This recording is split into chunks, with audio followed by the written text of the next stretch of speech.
Guys, welcome to the Born Offseason. Today, Claudes and I sat down. We talked all things women's Euros. I think it might be England in for a chance this year. We talked about all the transfers that are going on, and we touched on the next A-League marquee. Guys, it's a big one, and I'm pretty excited about it. Welcome back to the Born Offseason. We are back. It's myself, Claudes and Kat, kicking off with Kat, slipping off with Kat, as some people were calling you on the weekend. We'll explain why. Olan, still on his European adventure. He has half of Australia fooled that he actually got deported. I know. I was asked 3 times on the weekend, did Olan actually get deported? I was asked too. Are you falling for it a second time? Yeah. Like, come on, man. He's good, but is he that good?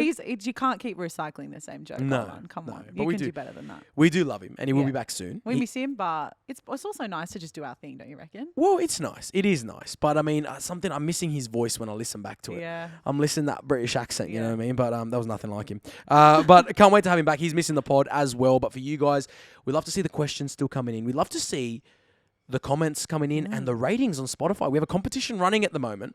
We're giving away the official match ball of the 22 FIFA World Cup. What's it called, Kat? The Al Rihla Pro.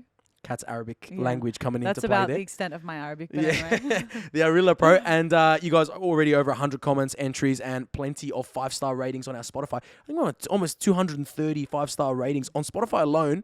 Amazing. Thank you so much, guys. Thank you so much. Absolutely love the support. It really helps. It makes the show more discoverable. Yeah. We've got to spread that football love around Australia, you know? That's right. And we've got a big season coming up, and we want to have all the guests coming on for you guys. We want all the content. So you guys rating us 5 stars helps us do that. Kat, let's kick it off. Let's do it. Mind the pun. We'll talk about that ball because we're giving away the FIFA World Cup ball. But that's been one of the biggest talking points in football in the last week, because now in Qatar, at the World Cup, they're using this new offside technology, and the ball has something to do with it. But you're not very impressed by it. It's not that I'm not impressed. Right. It's just that I think football is so late to bring in technology. Wow. We're so far, given it's the world's biggest sport. Yeah. I'm pretty sure, at least in terms of it's viewership and everything. Yeah, by like a country that. mile.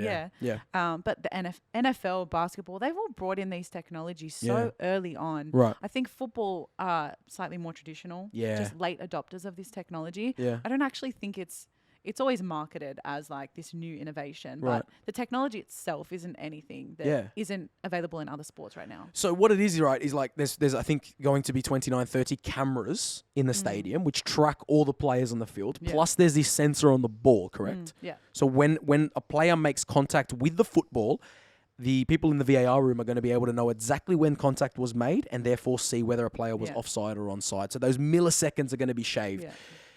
You're saying it's because football is very traditional. I'm a traditional person myself. Yeah. And so does that mean, how do you feel then about these new technologies coming through? I don't love them. Yeah. I don't love them. Yeah. It's weird, right? Because they're there to make the game better. But it's my romantic self that grew up with a certain type of football. I grew up with the old benefit of the doubt goes to the attacking team. Yeah. I really like the whole knowing when a player makes contact with the ball. That's cool in an offside. I still just don't think that a player should be offside for his shoulder or for his elbow, like that kind of thing. No, I do agree with you. And when I talk about it not being impressive, I mean more so the way that they push it as like, oh, the World Cup's going to have all these new innovative features. And it's like, if you actually consume any other big sport, you know that's not that impressive. But I actually agree with you. I think we just dig such a rabbit hole with technology that we lose the heart of the game. And like and I guess that not knowing what the final call is going to be. Yeah, it's the time that it takes to make the decision. Yeah. Look, if this new technology helps offside become a little bit more instant, like the goal line technology, right? That's instant. So if there's a way that like an offside call is going to be super quick and then right away the linesman's going to get something to like a special watch and he'll put his flag up, that's cool. Yeah. My problem with VAR is the time it takes to get to a decision. And I miss... And I'm a defender, and I'm saying this, but I miss the old rule, benefit of the doubt goes to the attacking team. That's where you have players like Pippo Inzaghi breaking the offside trap. You know, OG Fernando and we Torres. like him on this pod. Yeah, we do love Pippo, right? We're called Born Offside. This is what it's about. I love the attackers being able to make those runs in behind. Now I feel like they're scared to do it, but look, I know. We'll see. And I also just think that the last season we saw so much delay in play. It's the delay, particularly in Australia. Yeah. Oh my gosh. In the A-League. There were some really, really bad moments. And I think VAR is one of those things. It's always a little contentious. It'll get there. Yeah, I do think it'll get there. And people need to stop saying, oh, get rid of VAR. It's there now. It won't go away. It's not going away. But, you know, World Cups is usually where we get to showcase this stuff. I remember when the goal line tech, obviously the ghost goal for England in 2010, then the goal line tech came in 2014 and it helped massively. So here we're going to see if this tech works. I'm for it. Just the last word on that ball, though. Go win it on our Instagram. Yeah. Go over to Born Offside. tag your mates, subscribe, do all that stuff. rate, do all those things. And win the ball. It's fun to ping around down at the park. Let's talk some top tournaments. Another little storyline. The African Cup of Nations. We love it. Olan's a big fan. His Nigeria was nowhere near it this year, but he's a big fan of the tournament because it showcases a different type of football, African football, right? Your Egypt went close. Mm-hmm. No cigar, though, unfortunately. AFCON has been pushed again. So this is 2 times in a row that they agreed with FIFA to play it in June, July, and then they last minute decide, no, we're moving it to February because of the rain season. Right. Where's it being hosted? Ivory Coast. Okay. So the last one was in Cameroon. Yeah. Same thing. It was supposed to be played in June. Then they go, oh, it's actually rainy season. The pitches are going to be heavy. Let's move it. Okay. But don't worry, the next one in a country not far away at all is going to be played in June. And now they've made the decision, no, we're moving it to February again. Should they just stick to having it in Feb? Well, this is the thing. FIFA don't like it because they stop the big leagues around the world. But do those European leagues really have a right to tell Africa or Asia when to play their tournaments? No, they don't. Because we stop for all of theirs. Yeah. And I think that's just the way it goes. Yeah. Is if you're going to have international players from African nations, you need to respect that they also have that opportunity and that privilege of playing for their country. Amen. Let them go do it. Amen. Yeah. I like that. None of this preference on where people come from. No. I just don't agree with that. Yeah. I agree with you there. And I think it's the same for the Asian players. I remember chatting to Marky Schwarzer about this. They were making so much fuss about the AFCON, and Schwartz was like, mate, we went through it when we were playing in the Premier League and we asked to leave on Socceroos duty in January to go play the Asian Cup, and they're like, where do you think you're going? Like, no. It's like, mate, this is as big as it gets for us. Yeah, for sure. You can't have one rule for the European players and not for us. So hey, it's also how Messi asked for this as well when he signed with PSG. Yeah, I want to be able to and I understand it more. I think at the time I didn't understand why. Yeah. But I get it now. It's like you rate it that highly to go and represent your country that you want to be able to do it when it suits you. Exactly. It's as big as it gets. You're on my bandwagon now. International football is as big as it gets. Next to you for too long, Claude. Exactly right. Absolutely love it. So now we look forward to that AFCON coming up in 24 now. So it's been moved to 2024. Women's Euros. Yes. About to kick off Thursday morning. They are. England in the opening match. Some fantastic news. Now, besides great players and all that, they've now sold over 500,000 tickets for the games, Kat. This is huge for the women's game, isn't it? Yeah, I love this. I think that this women's Euros, there's a change in the air. Yeah. I don't know if you can feel it. It feels like a milestone. Yeah. I feel like we are, and obviously, we have the World Cup on the horizon too, the Women's World Cup. Yeah. But I just think we are stepping into such an exciting time in women's football. And it's getting more press than I've ever seen before. Yep. We're hyping up the players more than we've ever seen before. And it's really exciting. And I also think the quality of the sport has improved. Yeah, definitely. And it shows. Look at these ticket sales. Well, that's the thing. It was only a matter of time. I mean, we know that the Scandies have been really good. These women's Euros, they've all been won by Germany, a couple of the Scandinavian countries, and that's about it, right? Because up until now, they've dominated women's football. Now, people are mentioning Spain, France, Italy, England, right? They're all coming to the party, and that's only going to be good for football because they are real footballing nations that have hundreds of years of history. Who's your tip to win it? Do you know, I answered this a couple of weeks ago and I said Spain, but I've changed my mind. Right. I had said España on the basis that I think we're all a little jaded by Barcelona. Yeah. Right? Yeah. I think there's no doubt Alexia Putellas is one of the best players in the world. Yeah, Ballon d'Or. Yeah, incredible. But I think Spain need a little more than what they currently have. I think if we look at Barcelona, they're an amazing squad, but a lot of international players too. So we can't base Spain's success off the back of Barcelona's success. Right. Whereas I think England, on the other hand, have the most depth I've seen in a really long time. Right. And I've been really impressed with the squad and the depth. And, their coach was also off the back of winning the last one. Yeah.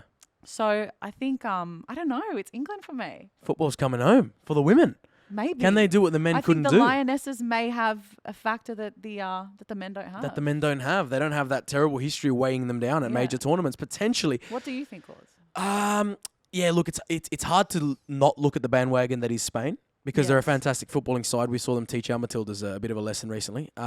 Great side and great young talent. The thing for Spain will be, what lineup do they pick? Do they go with like a Barca heavy? They've got 9 Barca players. Or do they try and experiment a little bit? There's some cool young players like Salma Parajuelo. She plays for Villarreal. She's a teenager. Wow. She's an athletic champion in European athletics and plays football at the same time. Yeah. Ridiculously athletic. Those things that make you think about what you're doing. Yeah, exactly right. You look at it, you're like, okay, as a teenager, you've already done all that. Cool. Just, one sport's too easy. I'm going to go pro in 2.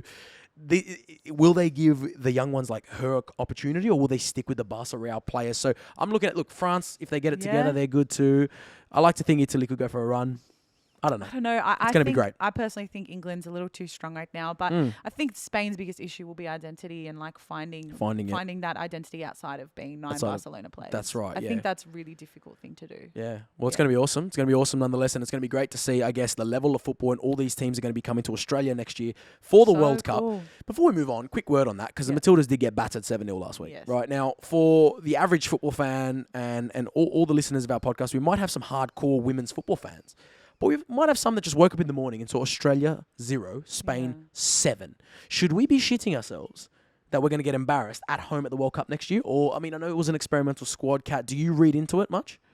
Look, it's tournament football. You never know what version of a team you're going to get. Yeah. And, even though we're hyping up the likes of a Spain and in England, you still don't know what you're going to get when they show up to the pitch. Yeah. I think the scoreline wasn't great. Right.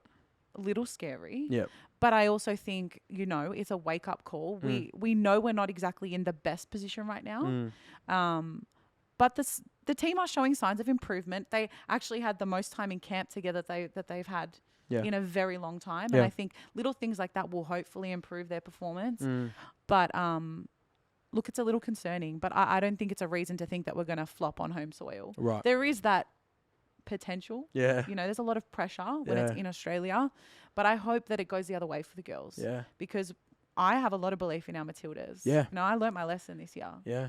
Not to doubt them. You doubted them, exactly. And I did doubt them. Look, I mean, I think when we look at it, it's like there's great players there. The only question I'm hearing is a question on management. Because the manager's not Australian, and he's come in to do a job. And I think that's where I don't think too many people are pointing the finger at the players. I mean, the players are going over to the top teams in Europe, playing very well, scoring goals, winning awards, accolades. I don't think anyone's doubting the players. No. I think we're doubting the management, the decisions. The starting lineups played against poor teams that we beat 19-0 or whatever it is, and then the starting lineups played against really good teams that we lose 7-0 to. Yes. That's where the question marks come in. But what do I know?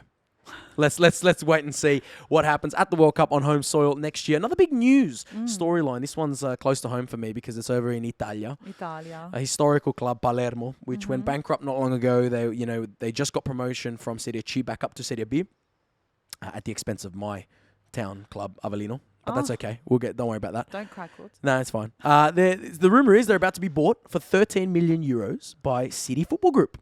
Oh, that's cool. That's cool. 13. I feel like that's quite a... That's chump change. Yeah. That's about 1/10 of what they spent on Jack Grealish. I was just thinking, I feel like there's some football players that could have just bought that with a few weeks of salary. Yeah. Well, look, I think they're probably going to inherit a shitload of debt as well. That's usually what it means when you buy a club for so cheap. It is now their 11th club. So they're really building this. I had no idea that they had that many clubs under their umbrella. Yeah, in Japan, over in India, obviously in America. I think Melbourne was actually the second club they bought. Wow. So Melbourne was one of the OGs, but we saw what they did to Melbourne City. They were Melbourne Heart at the time. They changed the colours. They changed the crest. They changed everything. Don't know how that will go down in Palermo. They're iconic pink, so I hope they don't try to change the pink. You'd hope they wouldn't, because I also think in a sporting nation like Italy, you can't get away with that. It's a lot of history, man. Yeah, here you can do that. Yeah. Unfortunately. Yeah, exactly. I hate to say it, but you can do that. Yeah, I mean, Melbourne Heart wasn't a super old club either, super historic. We're talking Palermo, we're talking Cavani, we're talking some superstars, Pastore, Dybala, Barzagli that came from there, Fabio Grosso. Mark Bresciano spent a bit of time there, of course. Iconic bald head of his, gorgeous bald head with a wand of a right foot in that pink kit. So let's hope they don't change it. And I'd love to see Palermo back in the Serie A. How cool. Yeah, who knows? Well, there's a good chance of it now. Yeah, good chance of it now with that injection of cash. Wishing them all the best. Speaking of injection of cash. Oh, good segue. Look, when in doubt, you always say speaking of. That's a little hint for anyone in the presenting world. Speaking of cash, we go over to the MLS, Major League Soccer. Major League. Big cash. Yeah. Huge cash, right? And we know that. And there's huge transfers we're going to talk about in a second. But even more money's been injected. Listen to this TV deal. Apple TV. Yeah. You may know it as that streaming service. You get the 3-month free when you buy an Apple phone or an Apple, and then you kind of cancel it. You watch Ted Lasso and then you cancel it, right? But Apple TV have just signed a deal with the MLS. $250 million a year for 10 years. That's $2.5 billion for you mathematicians. Over 10 years, and it's non-exclusive. So all the MLS's current deals with ESPN, all their current deals remain, and they get $2.5 billion on top of that. Who's doing their negotiating? How good? Because that is impressive. It just shows how much Apple see the potential of soccer in the US. Good on them. And it's like they signed not only the MLS, but they also signed the MLS Next, which is really cool. It's their youth championships on a national scale. They sign everything, the cup, everything. And they're going to show all the games live. Plus, they're going to make docos. They're going to make behind the scenes, like all or nothing style shit. It's going to be unbelievable. Kat, I'm making this call right now. In 10 years' time, by the end of this deal, everyone in Australia, it doesn't matter where you are in the world, everyone will have a Premier League team and an MLS team. Wow. That's how big it's going to get. I think that's awesome. And I'd hope that's with an investment like that, that's what would happen. And I think that's obviously what they want to do as well. Yeah. That's a cultural movement. Yeah. To create content and to look at that level of with the MLS Next. Yeah. That's incredible. It's huge investment. I would love to see something like that here. It's amazing. That type of investment. What a time to be a young player in the US, having all that and then also having a World Cup on home soil in 2026. Yeah. Football's going to look completely different there in 10 years and I can't wait for it. I'm all for it. Look, as somebody who didn't grow up, jumping from football academies and trying to be a professional player, I always thought Europe was where people wanted to go to make a footballing career. Yeah. Do you think this is really going to put the US on the map now? Well, it makes sense. I definitely think we'll see South American players do that. Yeah. There was one, Thiago Almada, who was a super highly rated, already playing in the Argentinian top tier at 19. Wow. European clubs looking at him, he signed for Atlanta. So he broke the record, $16 million transfer fee. And he's balling over there. I think it's going to happen a lot more. I think you're going to see the next generation of Messis, of Neymars, at a really young age, might opt for an MLS club. Wow. They very well might. It's not really, because you go to Europe and it's like they're all on the same scale. MLS is going to be treated like its own separate thing. And think about the global market. Think about it in Australia. Yeah. You get up at 3 a.m. to watch games, but the MLS is on at like 9 a.m., 10. Everyone already has an NFL team, an NBA team. This is just going to become part of Aussie culture to have an MLS team, I reckon, as well. So really exciting times. And super cool. You look at some of the transfers they've whipped up. LAFC have signed Giorgio Chiellini and Gareth Bale in the space of 2 weeks. Gareth Bale. The Bale signing's an interesting one, It's crazy, because he's not... He could have stayed a little longer. You'd think so. In Europe. You'd think so. Yeah. He's a super player, and he still turns it on for Wales. Yeah. I mean, look, he's the first name on that Welsh team sheet no matter what. He knows that, so he's cashed in. He'll be loved over there. That's a massive signing. We'll talk some transfer news. Yeah, some big transfers at the moment. There are some big ones, and I think in England we'll talk about your club, Liverpool, who, they signed Darwin Núñez, but they've also lost Sadio Mane, and there's rumours of a few others potentially leaving. Them and Chelsea, I feel... And let's not even talk about Man United, but those clubs have had a bit underwhelming transfer windows, I would say.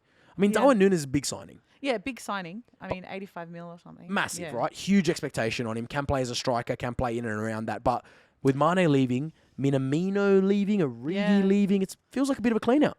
It does. It feels like we've lost more than we've gained. Was that really necessary at Liverpool? Or are the players over it now?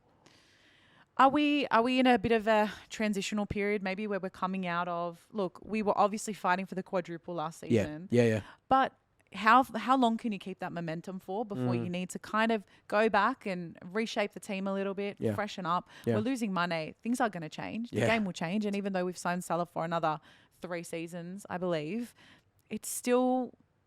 we're still gonna be missing some factors, I feel, in this, and I think it's the same story for Chelsea. Yeah, Chelsea's a weird one as well. Obviously, new owners. What scares me is everyone's leaving. Yeah. Right. So the chairman's left. Even Peter Cech, goalkeeper coach, gone. Marina, who used to do all the transfers, gone. So Chelsea's a big staff clean out, and I think some players are going to follow. You've seen Lukaku's gone and a few others. So it's going to be a little bit worrying. The two clubs that, for me, in the higher end of the table, have dominated this window is Man City and Spurs. Yeah. They're looking so good. Spurs has been busy.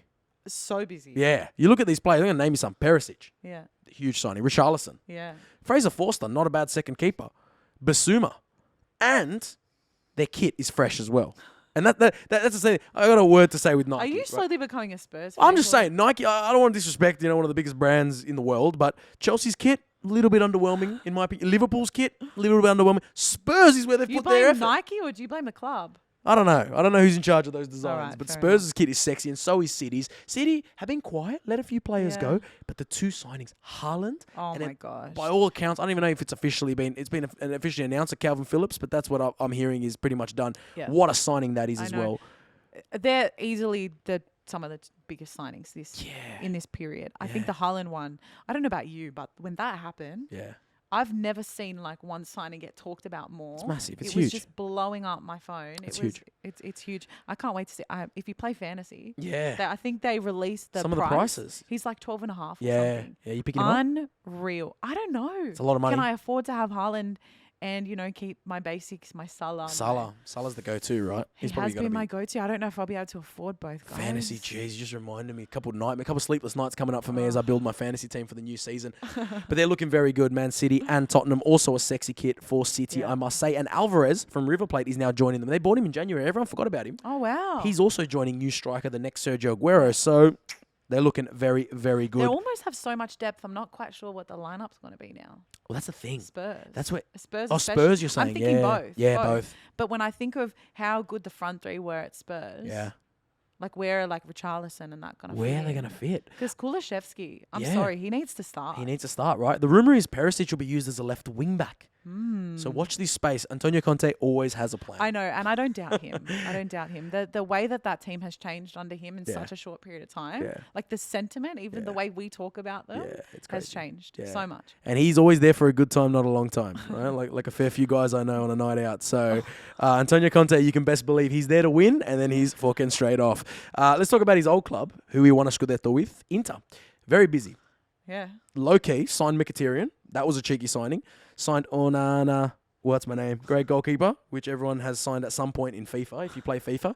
I actually don't. How sad is that? No? Yeah, you should. You need to get involved. You need to get it. You can boost my confidence. We'll have a game here and I'll put 10 past you just to feel good about myself. And Romelu Lukaku. He's back. What do you think about that? How does that make you feel? As a bit of a neutral in that situation, how does it make you feel? Mega transfer, 98 million, goes to Chelsea, says this is his boyhood dream again, and 3 months later says he wants to go back to Inter. Bit of a flop, eh? No, I don't even think he's loved anywhere. No. Because the Inter fans, I'll tell you what, they're still a little bit frosty with him for leaving. It's a bit sad, actually. Yeah. Because I think even if you don't agree with it, it's kind of like if Mane moving over to Bayern, right? I wish him the best. I hope he actually does a really good job there. Imagine he flops and just comes back to Liverpool. Yeah. It's a bit sad. It is sad, yeah. Because it's kind of like you don't ever want to go back to a job that you left. Yeah. It's a sign that things didn't work out. Or an ex. Or an ex. Yeah. We don't go back. We keep moving forward. You keep moving forward. You go bigger and better. Yeah. Well, if bigger is, sometimes bigger is better. What I will say is AC Milan, the red side of Milan, they've been a lot quieter. They're struggling in the window. Their biggest signing, Origi. So let's see if he can have some UCL moments of biggest magic. Clutch player out. Yeah, can you imagine? Yeah. Just use him last 10-15 in the Champions League. That's all you need, guys. Just put him on like 85th. You'll be fine. Well, let's see how they back up that incredible Serie A success. Rumours linking them with Ziyech as well. That would be a great signing. Yeah. And a few Aussies moving as well. I want to get your opinion on something, Kat. The A-League came out. They announced that the A-League men is kicking off October 7th. Yep. Buzzing. We're excited. We finally have a date. But it's only about a month before the squad has to gather in Qatar for the World Cup. And look, they probably had no choice here. I know it's TV deals. I know you don't want to fight with NRL, AFL and all that. But it hurts the quality of the league. Surely a lot of these hopeful Socceroos are going to leave. We've already seen Jason Davidson's gone to Belgium. We've already seen Connor Metcalf's gone to St. Pauli, Miller, Rawlins. They're all leaving. Rolsey's left. Is that a good move by the A-League? I think it's a tough one because the A-League is really still trying to build up here. Yeah. And at the same time, I feel like there's this simultaneous desire to also grow and improve the reputation of the Socceroos and the results. I think you kind of have to decide, as an Australian, whether you're going to pay more attention to the Socceroos or fight for the A-League and make it a thing. But I think it would be more valuable for us as Australians if we saw the Socceroos do better. Yeah. And so I do actually think it's a bit damaging. It took me a while to get there, but that's what I was trying to say. Yeah, well, I get it, Kat. And I think, look, they probably had to choose between the two. And it is true. You don't want to sacrifice a season for hundreds of players just to suit the maybe 5, 6, 7 that are going to be part of the Socceroos. Right. But I'm sure they do know that by starting the season so late, they are going to lose a lot of good players. But it looks like they're trying to bring some marquees in. And by all reports, Nani, former Man United winger, was dubbed the next Cristiano Ronaldo, looks to be on his way to Melbourne victory. Very nice. I do like a marquee player when they play. Let's hope this one plays. He had a pretty good stint at Orlando. Yeah. Was at Venezia recently. So he's been playing at the highest level. Orlando, yeah. He's got a fantastic tan. Oh. So I don't know why he's going to Melbourne. Because he's not going to Well, keep I that don't shit know up there. if you've realised, Claudes, but they've had more sunshine than we have. Well, they have. But surely, So- Nanny, you send him to Perth. Well, maybe Perth is not where he wants to go. Yeah, after don't the go to recent- Perth, because if you go to Perth, you don't end up playing. You don't end up playing. Apparently, and you the can't fly weather's anywhere. that good that you actually just don't want to play. And not many barbers, eh? Ask Danny Sturridge. But yeah, look, that's again, it seems to be some breaking news there. But the other one that I've heard a few things from a few people involved in the football world Yeah. Oh. is Cesc Fabregas Oh. to I a like that. Sydney-based club. I Now, like that. I've been a big fan. I've followed his family Yeah, for the longest time because Yeah. his wife's Lebanese. his wife is Lebanese and he's fit. His wife is she's gorgeous. so fit. He's Like, gorgeous. She's 10 years older than him. Looks 15 years younger than him. she is in shape. Yeah, That's goals. she Anyway, is gorgeous, yeah. She was married to a rich Lebanese man before. I Cesc. know, because her daughter's full Lebanese. daughter's gorgeous as well. Imagine Fabregas is your stepdad. It's not bad, eh? Not bad at all. Cesc, is he that good looking of a bloke? Cesc? I used to think he was so good looking growing Yeah, up. he was that Yeah. little Arsenal pin-up boy, wasn't he? Yeah. Yeah. But we'd love to see him here. Look, we actually had a comment. It wasn't really a question. It was a comment in from Daniel Kiparoglu on our DM. Said A-League clubs have made offers to name. Cesc Fabregas and will make a decision next week. So Daniel's Wow. got some inside scoop. Daniel, come on the couch. We love Give us it. the inside yeah. goss. Yeah, if you're Sydney based, come on the couch. Don't come on the couch, but join us on the couch. This isn't the casting couch. Yeah, some huge... That took a turn. Charlie Austin, of course, is also going to Brisbane Roar. So we've got some, maybe not quite as big as Cesc Fabregas, Nice. but a Nice. big player, a former Premier League striker. Massive. Cesc. Now, the rumour is But if this happens, it's actually massive. it's big. I'm excited by that. It's probably, you'd say, the second biggest name Yeah.